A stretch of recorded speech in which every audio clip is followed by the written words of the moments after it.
We're Mychele and Shaun, and for the last few weeks, we've been visiting the beautiful Welsh countryside in our newly converted Sprinter van, Snoopy. Wales is so gorgeous, and we've been loving every minute as we drive from south to north, stopping in places like Tenby, Aberfan, Cardiff, and Snowdonia National Park. This week, we continue to drive north from Bryn Creek to see everything Mid-Wales has to offer. Welcome to Roots in Wales.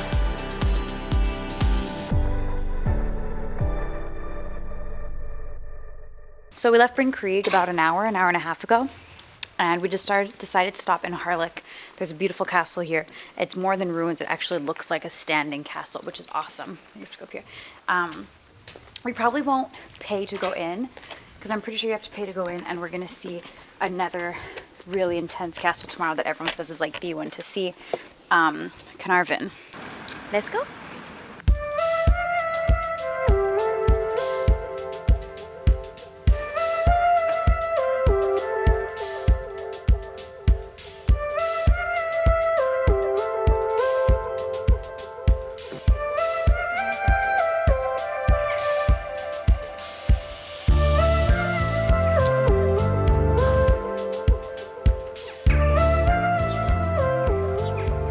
So this castle is pretty cool.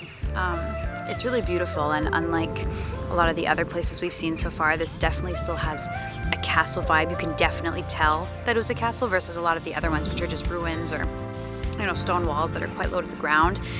So that is super cool. How they've got it set up here is there's a house behind us, and you buy your ticket in there, and that gives you access to this modern bridge that they built over the moat, which clearly back then would have replaced the drawbridge. And then you can go into the castle right there. It looks really nice. You can kind of see a lot from the outside, so we are not going to go in today because we can kind of get the vibe from out here. But I'm glad we stopped, and there's a gift shop, so I might see if they have a sticker. They only had one sticker, but that'll look good on our board. It'll start filling it out. That looks good there. So we're slowly buying all these stickers for our sticker board, which is great.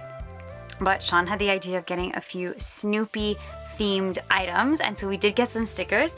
So we put a few. We've got our I Love Snoopy here. Then we got his name. Anyways, it came like in a huge pack, so there's a bunch. And they just kind of fill up the board a little bit while we get more. And also something else that is super, super, super cute. Wait, actually, let's leave the van for a minute so I can show you. Isn't it so cute? Little doormat. Because our floor was getting super dirty, and now it's cute, it's Snoopy, and it's practical.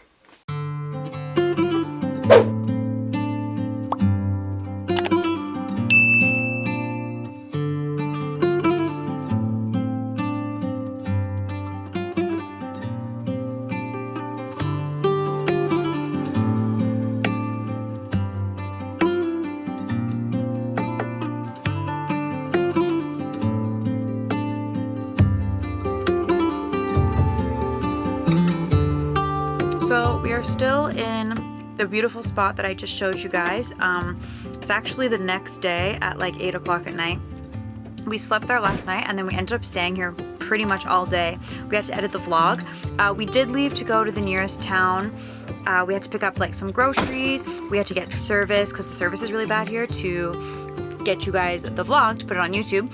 Final van build. Yeah, the final van build just went up today, so that gives you an idea of how far back we are in real time versus what we're showing on the vlog.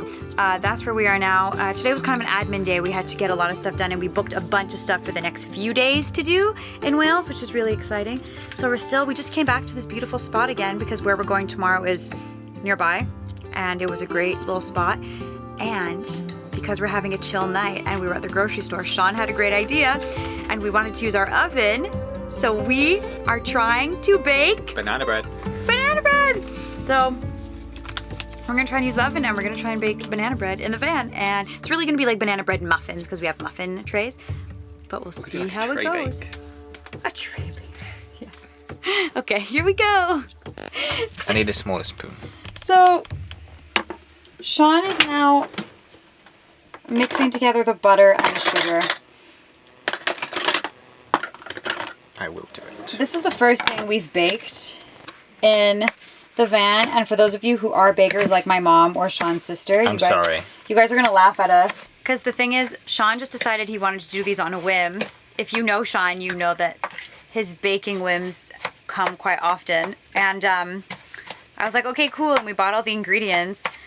But like on the way back, like we don't have a whisk, we don't have measuring cups. Wait a minute. What? Why don't we put it in the magic bullet? That will blend it together. No. No? I don't know, maybe. I'll just keep going like that for a bit. Really? That's just stay forever. Well, Put it in the magic bullet. Bah! Done. Yeah, but it's gonna be so gross to put the butter in there and everything. Let's take a vote. I don't know. All in favour of the magic bullet, say aye. Aye. Well then, 50-50. Shaun won. I won the poll. We're putting it in the magic bullet. I think we'll have to do it in like stages. Mom, I hope you appreciate this.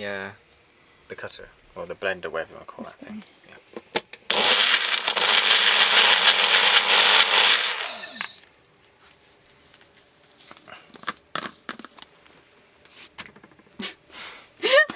That looks the same.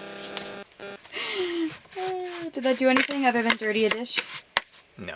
Great. Almost. Yeah, so we've just put in 4 eggs. So Shaun is mixing the eggs in. And then we're going to put all the bananas. And they have to be really well mashed. Maybe we should pre-mash them. In another bowl. Mm-hmm. So we decided to mash the bananas in the magic bullet. Really testing out the magic bullet's powers today. Well, my mom told me that the bananas had to be, well, ideally you would use ripe bananas. And we had 1 or 2 ripe bananas in here, which was, I think, what gave Shaun the idea. But, I mean, Tesco, good on them. They had no ripe bananas, which I guess is good, but not good for us.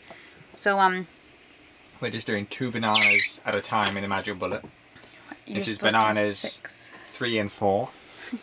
Out of 6.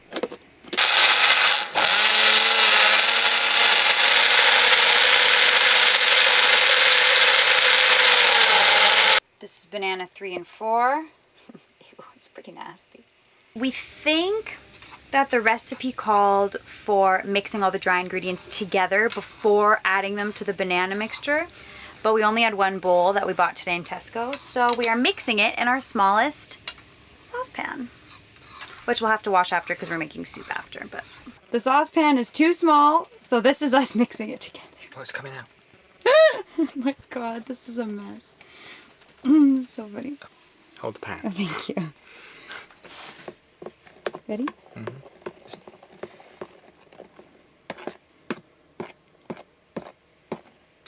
Look at these cute little muffin tins we have. But we have a lot of mix, so I think we're going to be baking muffins all night. So I vetoed the tiny muffin tins for all of this. And instead, we're going to make like a loaf that's been run over. Tray bake, if you will. And see how that turns out. Your flour in your nose. We're going to put a lot of chocolate chips in because at least if the mixture is really bad, at least there's chocolate in it, you know? Should I just do it all? Yeah. Oh, yeah. So, I don't know if you can really tell. We have grease with the rest of the butter. This pan. And now, here we go. Hopefully, there's enough.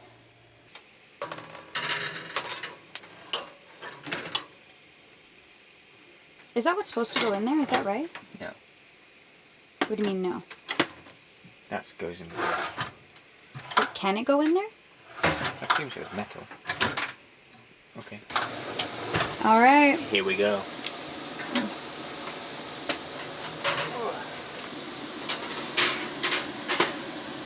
Are you testing it?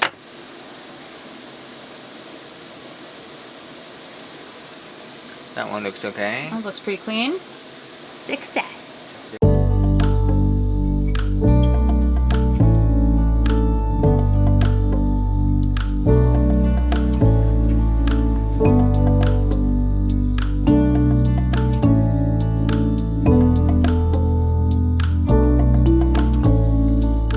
Guys, I that today is going to be a busy, busy day. We are starting the morning in Portmeirion, a beautiful seaside town in northern Wales that is kind of like a miniature village that is meant to resemble a little town in Italy, and it really, really does. As you can see behind me, there's all these beautiful buildings of different colors up on the hill, the architecture. Basically what happened was this man, whose last name was Ellis, I remember because of Shaun, wanted to create this town to show that something could grow without becoming spoiled. So you do have to pay an entry fee to get in. It's £14 per person. It's kind of giving me like Disney vibes because it's very manicured, it's very clean.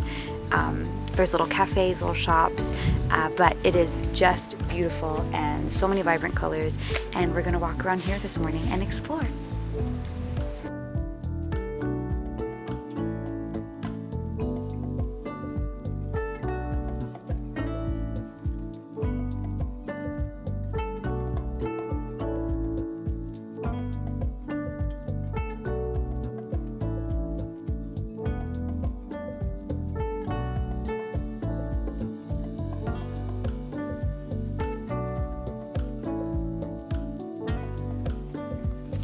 So we're just about to leave Portmeirion. It was beautiful. It was really nice. I think if anyone is expecting to go, it wasn't as big as we thought. We had planned, we got there around 9:30 when they opened at 9:30, and we were here when they opened the gate.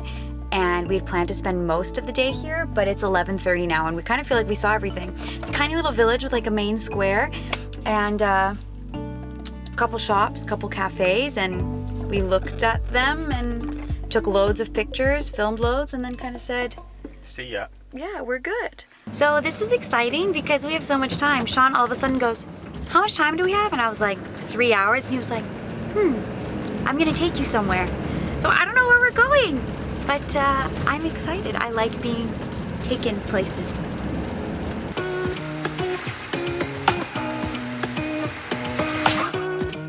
Okay. So the sneaky place that Shaun brought me before we go to Canadian-half Castle is a little village called, oh my God, I practiced so many times, Gellart. It's spelled Bed Gellart. Bed Gellart, like a sheep, he said. Bed Gellart. Anyways, yeah, so that's where we are. It's a cute little village. It has loads of little shops and a beautiful river sneaking along it, but its claim to fame is a tale, a story that Shaun just told me like 5 minutes ago. That one time here, there was a prince.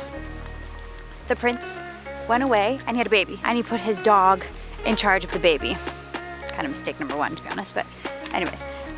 When he came back, there was blood everywhere and the crib was empty. The dog was standing there covered in blood. And so the prince, in a fit of rage, killed the dog. But then the dog was like dead. And all of a sudden, the prince hears a little cry. He turns around, he lifts the crib, and under the crib was the baby, alive, next to a dead wolf, covered in blood. So the dog was trying to protect the baby, and the prince acted too quickly. And the dog's name was Gellart. And in Wales, Bedd means grave, so this town is named Gellart's grave. And where are we now? At Gellart's grave.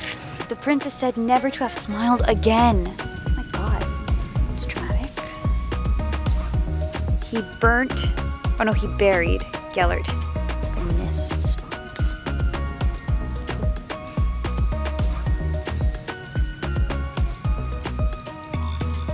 He was majestic, Gellart was. Pretty Caroline.